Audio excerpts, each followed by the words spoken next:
Hai hai, setiap tahun jutaan orang di seluruh dunia terjangkit tuberkulosis atau TBC, terutama pada paru-paru. Tapi, tahukah kamu apa itu TBC? Apakah TBC bisa diobati, bahkan dicegah? Tuberkulosis paru adalah infeksi yang disebabkan oleh bakteri Mycobacterium tuberculosis yang biasanya menyerang pada paru-paru.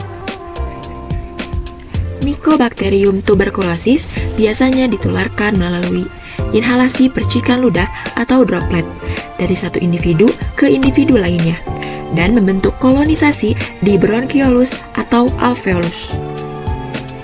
Bagaimana sih mekanisme terjadinya tuberkulosis paru? Pertama, penularan. TB paru biasanya menular melalui droplet udara yang terhirup dari batuk atau bersin orang yang terinfeksi. Kedua, inisiasi infeksi.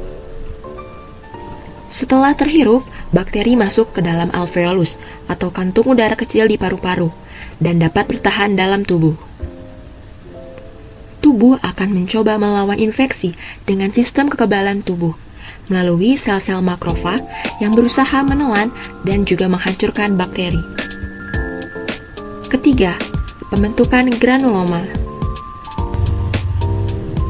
Jika sistem kekebalan tubuh tidak dapat menghilangkan bakteri sepenuhnya, tubuh membentuk granuloma, yaitu kumpulan sel-sel kekebalan tubuh yang mencoba mencegah bakteri untuk menyebar lebih lanjut. Keempat, progresi infeksi. Jika sistem kekebalan tubuh melemah, bakteri dapat berkembang biak lebih lanjut dan menyebabkan kerusakan jaringan paru.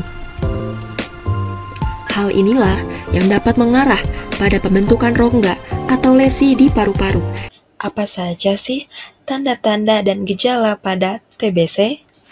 Gejala yang bisa muncul meliputi batuk berdarah atau batuk berkepanjangan, demam, penurunan berat badan, rasa lelah, keringat malam, kehilangan nafsu makan, nyeri dada, dan dyspnea atau sesak nafas.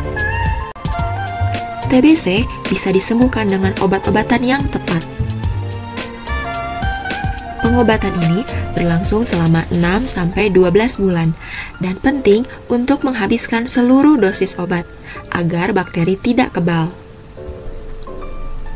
Obat TB paru umumnya mengandung jenis antituberkulosis, yaitu antibiotik yang digunakan untuk mematikan infeksi bakteri TB.